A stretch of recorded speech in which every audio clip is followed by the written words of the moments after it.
Hello అందరికీ happy new year. So ఈ new year మీరు ఎలా సెలబ్రేట్ చేసుకున్నారు? నేనైతే చాలా హ్యాపీగా సెలబ్రేట్ చేసుకున్నాను. సో అదంతా ఒక వ్లాగ్ లాగా అయితే షూట్ చేశాను December 31st. అదే ఇప్పుడు మీతో అయితే షేర్ చేస్తున్నాను. సో 2023 అయితే వెళ్ళిపోయింది. మరి ఈ ఇయర్ మనం ఏం నేర్చుకున్నాము అనేది ఒకసారి అయితే చూసుకోవాలన్నమాట. సో ఈ ఇయర్ అయితే నాకైతే చాలా మెమరీసే ఉన్నాయి. ఎందుకంటే ఈ ఇయర్ మేము సింగపూర్కి వెళ్ళాము, కేరళకి వెళ్ళాము. అండ్ ఈ ఇయర్ ఇంకా స్పెషల్ ఏంటంటే నేను యూట్యూబ్ని అయితే స్టార్ట్ చేశాను. సో ఎడిటింగ్ నేర్చుకున్నాను. అండ్ అలాగే థంబ్నెయిల్ ఎలా చేయాలి, అండ్ అలాగే వాయిస్ ఓవర్, ఇవన్నీ కొన్ని కొత్త విషయాలు అయితే నేనైతే నేర్చుకున్నాను. సో ఈ ఇయర్ అయితే నాకు మెమరబుల్ అనే చెప్పాలి.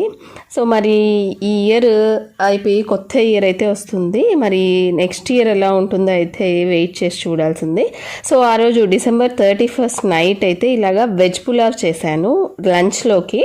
సో అదైతే నేను ఇప్పుడు షేర్ చేస్తూ ఉన్నాను. సో ఏంటి అంటే దీనికి ఒక మసాలా చేయాలి. సో దానికోసము ఒక స్పూన్ అయితే ధనియాలు, గసాలు, అల్లం, వెల్లుల్లి, కొంచెం కొబ్బరి, పచ్చి కొబ్బరి అయినా ఎండు కొబ్బరి అయినా అది మన ఆప్షన్. సో అందులోకి ఒక 2 స్పూన్స్ అయితే కారం యాడ్ చేసుకొని పౌడర్ చేసి పెట్టుకోవాలన్నమాట. ఈ వెజ్ పులావ్ అయితే చాలా ఈజీ, చాలా సింపుల్గా చేసుకోవచ్చు. 1 pot మీల్ అనమాట. జస్ట్ కుక్కర్లో ఈజీగా ఫాస్ట్గా జస్ట్ ఒక 15 minutesలో చేసుకోవచ్చు. వెజిటబుల్స్ కట్టింగ్ చేసుకునేదానికి టైం పడుతుంది అంతే అనమాట. సో కుక్కర్లో వచ్చేసి కొంచెం నెయ్యి, నూనె, పట్టా, లవంగం, అలాగే యాలక అవన్నీ వేసేసి మనము క్యారెట్, ఎర్రగడ్డ అండ్ బీన్స్, అలాగే పొటాటో, ఇంకా వెజిటబుల్స్, గ్రీన్ పీస్, పచ్చి బఠానీ ఉంటే పచ్చి బఠానీ యాడ్ చేసుకోవచ్చు. వెజిటబుల్స్ మన ఆప్షన్ అనమాట. ఇవేవి లేకపోయినా జస్ట్ ఆనియన్, టమాటా వేసుకున్నా బాగానే ఉంటుంది. సో అవి వేసుకొని కొంచెం అయితే అలా ఫ్రై అవ్వనిచ్చాక మనం ఆల్రెడీ ప్రిపేర్ చేసుకున్నాం కదా ఈ మసాలా అందులో పచ్చి వాసన పోవాలి. అల్లం, వెల్లుల్లి ఇవన్నీ పచ్చి వేసేసాం కదా. సో అందులో పచ్చి వాసన పోయేంత వరకు అయితే కొంచెం అలా తిప్పుకొని అందులోకి రైస్కి సరిపడా ఉప్పు అంతా వేసేసుకోవాలన్నమాట. సో వేసేసుకొని ఇంకొకసారి అయితే కలుపుకోవాలి. ఇందులోకి నేనైతే బాస్మతి బియ్యం ఏమి యూస్ చేయను ఎప్పుడు. సో మామూలు రైసే యూస్ చేస్తూ ఉంటాను. సో నేనైతే ఒక గ్లాస్ బియ్యాన్ని అయితే వాష్ చేసుకున్నాను. మేమైతే షుగర్లెస్ బియ్యం వాడతాం కాబట్టి దీన్ని అయితే నేను ఏం సోక్ చేయను, వెంటనే అలా కడిగి అలా పెడితేనే బాగుంటుందన్నమాట ఇది. సో దీంట్లోకి ఒక 2 glasses అయితే వాటర్ యాడ్ చేసుకోవాలి. సో ఈ వాటర్ని అయితే బాయిల్ చేసుకోవాలి. ఫస్ట్ బాయిల్ చేసుకొని దాని తర్వాత దీంట్లో యాడ్ చేసుకుంటే మనకి కన్సిస్టెన్సీ అనేది పొడిగా వస్తుందన్నమాట పులావ్. సో ఇందులోకి ఫైనల్గా వాటర్ యాడ్ చేసుకున్న తర్వాత కొంచెం కొత్తిమీర, కొంచెం పుదీనా, అలాగే ఒక్క చుక్క నెయ్యి వేసుకున్నామంటే పొడిగా వస్తుందన్నమాట. అన్నము స్టిక్ అవ్వకుండా నీట్గా వస్తుంది.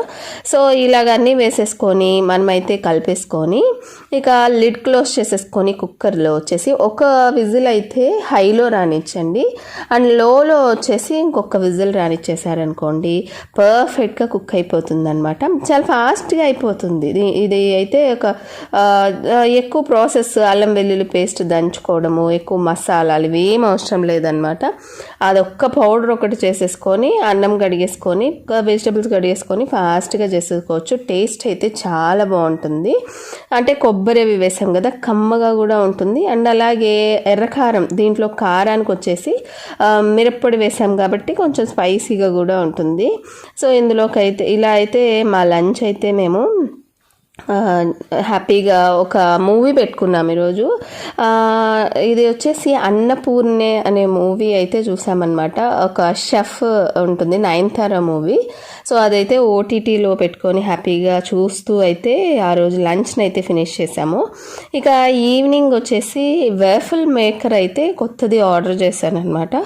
సో ఈ వేఫల్ మేకర్లో ఈరోజు వేఫల్స్ చేద్దామని, అంటే సండే వచ్చింది కదా 31st. సో రుపిన్ కూడా ఇంట్లోనే ఉన్నారు, అందరం ఇంట్లో ఉన్నాం కాబట్టి వేఫల్స్ ట్రై చేస్తే హ్యాపీగా స్నాక్స్గా ఈవినింగ్ బాగుంటుందని చెప్పేసి ఇలాగ వేఫల్స్ చేస్తున్నాను. సో దీంట్లోకి వచ్చేసి 2 ఎగ్స్ని బీట్ చేసుకొని గోధుమ పిండి 1 కప్ వేసుకున్నాను. దీంట్లో కొంచెంగా పాలు వేసుకుంటా కలుపుతూ ఉన్నాను అనమాట. యూజువల్గా అయితే మైదా పిండి వేసుకుంటా ఉంటాము, కానీ నేనేంటంటే ఇంట్లో చేసుకునేవైనా హెల్తీగా చేసుకోవాలని మైదా పిండి అయితే అస్సలు వాడట్లేదు. గోధుమ పిండి రీప్లేస్ చేస్తున్నాను మైదా బదులు. సో దీంట్లోకి 1 టేబుల్ స్పూన్ ఆయిల్ కానీ మెల్టెడ్ బటర్ కానీ వేసుకోవాలి. కొంచెం baking powder, baking soda, vanilla essence add చేసుకొని షుగర్ పౌడర్ అయితే యాడ్ చేసుకోవాలి. యాక్చువల్గా చెప్పాను కదా, నేనైతే ఇంట్లో యూస్ చేసేవైనా కనీసం హెల్తీగా తినాలని షుగర్ బదులు బెల్లమే యూస్ చేస్తున్నాను అన్నిటిలోకి. సో అందుకనే నేను ఒక కప్పు గోధుమ పిండికి హాఫ్ కప్పు బెల్లం అయితే యాడ్ చేసేసి, బెల్లం పగలగొట్టుకొని నలగొట్టేసేసుకొని యాడ్ చేసి కలిపేసుకున్నాను. ఇక నైట్ కేక్ కటింగ్ కూడా ఈసారి బయట కేక్స్ అవేమి తెప్పించద్దు, ఇంట్లోనే చేద్దామని నేనైతే డేట్ బార్క్ చేస్తున్నాను. ఈ డేట్ బార్క్ రెసిపీని కూడా నేను ఆల్రెడీ యూట్యూబ్ ఛానల్లో అయితే షేర్ చేశాను. Just dates, peanut butter, dark chocolate ఉంటే సరిపోతుంది అనమాట. చాలా ఫాస్ట్గా సింపుల్గా చేసుకోవచ్చు. పెద్ద బేకింగ్ ప్రాసెస్లు ఇవన్నీ ఏం అవసరం ఉండవు అనమాట. 5 minutesలో చేసేసుకోవచ్చు. ఫ్రీజ్ చేయడానికి ఒకటి టైం పడుతుంది అంతే. సో ఇది చేసేసి నేను ఫ్రిడ్జ్లో పెట్టేసి ఇంకా వేఫల్స్ చేసేద్దామని అయితే వచ్చాను. సో ఈ వేఫల్ మేకర్ని చక్కగా గ్రీస్ చేసుకోవాలి నెయ్యితో కానీ బటర్తో కానీ. అండ్ ఆ ఇండికేటర్ లైట్ ఉంది కదా, అది ఆఫ్ అవ్వాలి. ఆఫ్ అవుతే అప్పుడు మనకి అది ప్రీ హీట్ అయ్యి ఇక కుకింగ్కి రెడీ అయినట్టు అనమాట. సో ఇందులో అయితే ఆ బ్యాటర్ని అయితే మనము ఒక గెరెటెడ్ వేసుకొని ఒక 5 minutes వెయిట్ చేసామంటే వేఫల్స్ అయితే చాలా బాగా వచ్చాయి. చాలా సాఫ్ట్గా, చాలా ఫ్లఫీగా వచ్చాయి అన్నమాట. అండ్ ఇందులోకి పైనుంచి వచ్చేసి మేపుల్ సిరప్ కానీ హనీ కానీ వేసుకోవాలి. సో నేనైతే ఇక్కడ హనీ వేస్తూ ఉన్నాను. అండ్ దీని కాంబినేషన్గా ఆ రోజు హాట్ చాక్లెట్ కూడా అడిగాడు రుపిన్. సో హాట్ చాక్లెట్ కూడా చేశాను. అండ్ మా మమ్మీ అయితే ఎగ్ తినదనమాట. సో అందుకనే అమ్మ కోసం వచ్చేసి ఇలాగా ఇడ్లీ పిండితో వేఫల్ చేస్తున్నాను. ఇది కూడా నేను ఇంకొక యూట్యూబ్ ఛానల్లోనే చూశానమాట. సో ట్రై చేశాను. సో ఇడ్లీ పిండి, కొంచెం గోధుమ పిండి, ఇవి రెండు వేసుకొని కొంచెం ఉప్పు వేసేసుకొని మనము కొంచెం కలిపేసుకుంటే ఇందులోకి మనకి వేఫల్ మిక్స్ ఫ్లో అయినట్టు ఇది ఫ్లో అవ్వట్లేదు, కొంచెం అడ్జస్ట్ చేసుకోవాలన్నమాట. ఇడ్లీ పిండి కదా. సో ఇలాగా చక్కగా బ్యాటర్ని అయితే వేసేసుకొని చేస్తే ఏంటంటే బాగా వచ్చాయి వేఫల్స్. కానీ మనకి వేఫల్స్ ఉన్నట్లుగా సాఫ్ట్గా రాలేదు. నాకు తెలిసి కొంచెం బేకింగ్ సోడా ఏమన్నా వేసుకొని ఉంటే కొంచెము సాఫ్ట్గా వచ్చాయేమో. ఇవి కొంచెం క్రిస్పీగా వచ్చాయి. సో బేకింగ్ సోడా వేసుకొని ట్రై చేస్తే కొంచెం సాఫ్ట్గా వస్తాయని అయితే నాకు అనిపించింది. సో అమ్మ కోసం అయితే ఇలాగ ఇడ్లీ పిండితో వేఫల్స్ అయితే రెడీ చేశాను. అండ్ మా కోసం అయితే యూజువల్గా మనము గోధుమ పిండి, ఎగ్స్ యూజ్ చేసిన వేఫల్స్ అయితే రెడీ చేశాను. ఇక ఇవి వేఫల్స్ వేస్తూనే ఒకటొకటి ప్యారలల్గా హాట్ చాక్లెట్ చేస్తున్నాను అనమాట. హాట్ చాక్లెట్ కోసం అన్స్వీటెన్ కోకో పౌడర్ ఒక 75 grams డార్క్ చాక్లెట్ తీసుకున్నాను. అండ్ అలాగే ఒక కప్పు పాలు తీసుకున్నాను. సో ఈ ప్రాసెస్ని మొత్తం వచ్చి లో ఫ్లేమ్లో పెట్టుకొనే చేసుకోవాలన్నమాట. సో చాక్లెట్ని ఫస్ట్ మెల్ట్ చేసుకోవాలి. సో ఒక బౌల్లో వచ్చేసి చాక్లెట్ని వేసేసుకొని కొంచెం పాలు వేసుకొని చాక్లెట్ మొత్తం కరిగేంత వరకు కొంచెం కలుపుతూ ఉండాలన్నమాట. కొంచెం హైలో పెట్టుకున్నా మనకి ఆ చాక్లెట్ అనేది అడుగంటిపోతుంది. సో లో ఫ్లేమ్లో పెట్టుకొనే చేసుకోండి. సో ఈ చాక్లెట్ అంతా మెల్ట్ అయిపోయిన తర్వాత కోకో పౌడర్ యాడ్ చేస్తున్నాను. 1.5 tablespoon కోకో పౌడర్ యాడ్ చేశాను. ఎక్కువ యాడ్ చేసిన కోకో పౌడర్ ఏంటంటే మనకి చేదైపోతుంది. ఎందుకంటే డార్క్ చాక్లెట్ కొంచెం చేదు ఉంటుంది అండ్ కోకో పౌడర్ 2 చేదైపోతుంది. సో అందుకని కోకో పౌడర్ 1.5 tablespoon యాడ్ చేసి ఇందులోకి అయితే చక్కెరే వేశాను, బెల్లం వేయలేదు. ఎందుకంటే కొన్ని రెసిపీస్లో ఆ చక్కెర పడితేనే బాగుంటుందన్నమాట. కొన్ని రెసిపీస్లో మనం రీప్లేస్ చేసుకోవచ్చు. అందుకే నేను ఏం చేశానంటే దీంట్లో అయితే చక్కెర వేశాను. ఇంకా థిక్నెస్ కోసం కొంచెం కార్న్ఫ్లోర్లో పాలు వేసి కలిపేశాను అనమాట. సో మ్యాక్సిమం మనం వేటిల్లో అయితే నేను షుగర్ని రీప్లేస్ చేయొచ్చు, అవి అయితే రీప్లేస్ చేస్తున్నాను. కొన్నిటికి మాత్రం ఆ షుగర్ పడకపోతే ఇంకా టేస్టే బాగోదన్నమాట. అలాంటి వాటిల్లో షుగరే యూస్ చేస్తున్నాను. సో ఇంత క్వాంటిటీకి 1 tablespoon షుగర్ కాబట్టి ఏం పర్లేదు అనిపించింది. సో ఇలాగా ఒక సర్వింగ్ గ్లాస్లోకి అయితే హాట్ చాక్లెట్ తీసుకున్నాను. అండ్ అమ్మ కోసం అయితే ఒక చిన్న షార్ట్లో అయితే ఇచ్చాను. అమ్మ ఇష్టపడుతుందో లేదో అన్నట్లుగా, అంటే ఫస్ట్ టైం తాగుతుంది తను. సో ఇలాగా నేను రుపిన్కి అయితే ఇలాగా వేఫల్స్ అలాగే హాట్ చాక్లెట్ని అయితే ఆ రోజు ఈవినింగ్ స్నాక్స్గా అయితే సర్వ్ చేసేసాను అనమాట. రూపిన్ అయితే అప్పుడే ఇంకా మా మమ్మీ రూపిన్ ఎవ్రీ సండే వచ్చేసి ఇక్కడ మాకు ఆంజనేయ స్వామి గుడి ఉంటుంది. సో అక్కడికి వెళ్ళేసి వస్తూ ఉంటారు evening time. Every Sunday evening వాళ్ళకి అది రొటీన్ అనమాట. సో అక్కడి నుంచి రాగానే వేడివేడిగా అయితే సర్వ్ చేశాను. సో ఆఫ్టర్నూన్ అంతా బాగా స్పైసీగా తిన్నాడు కదా, ఈవినింగ్ అంతా బాగా స్వీట్గా తిన్నాడు అనమాట. చాలా బాగా నచ్చింది. ఎందుకంటే రూపిన్కి చాక్లెట్స్ అంటే చాలా ఇష్టము, చాక్లెట్ ఫ్లేవర్ అన్న ఇష్టము. ఐస్ క్రీమ్స్ కూడా chocolate ice cream, chocolate milk షేక్సే ఆర్డర్ చేస్తూ ఉంటాడనమాట. అందుకని హాట్ చాక్లెట్ని అయితే చక్కగా ఎంజాయ్ చేశాడు. అండ్ ఇంకా ఈవినింగ్ నైట్ 31st నైట్ 12 వరకు అలాగో మేలుకుంటాం కాబట్టి నైటే వచ్చేసి ముగ్గు వేసేసామన్నమాట. సో ఈ ముగ్గు వచ్చేసి యూట్యూబ్లో చూసే వేసాము. అంతకుముందు అయితే యూట్యూబ్స్ అవన్నీ లేనప్పుడు మా చిన్నప్పుడు ఏంటంటే ఈనాడు పేపర్లో ముందు రోజు వేస్తూ ఉంటాడనమాట ముగ్గు. ఆ ముగ్గును చూసి మేమైతే పక్క రోజు వేస్తూ ఉండేవాళ్ళం. నేను మా మమ్మీ వేస్తే దాంట్లో కలర్స్ ఫిల్ చేయడము అలాగా చేస్తూ ఉండేవాళ్ళం అనమాట. సో ముగ్గు అంతా వేసే లోపల 11:30 అయిపోయింది. ఇక సెలబ్రేట్ చేసుకొని ఈసారి అయితే ఎప్పుడు అపార్ట్మెంట్లో కింద పిల్లలందరూ కేక్ కట్ చేసుకుంటూ ఉండేవాళ్ళు. మరి ఈసారి మాత్రమే అందరు మూవీకి వెళ్ళడం అలా వెళ్ళారు.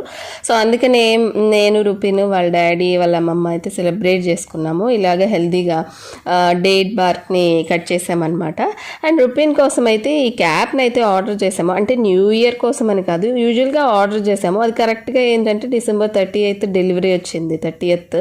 సరే రేపు ఎలాగో సెలబ్రేట్ ఉంది కదా, రేపు ఇస్తే రూపిన్ కూడా హ్యాపీ ఫీల్ అవుతాడని మేమైతే పక్కన పెట్టాము.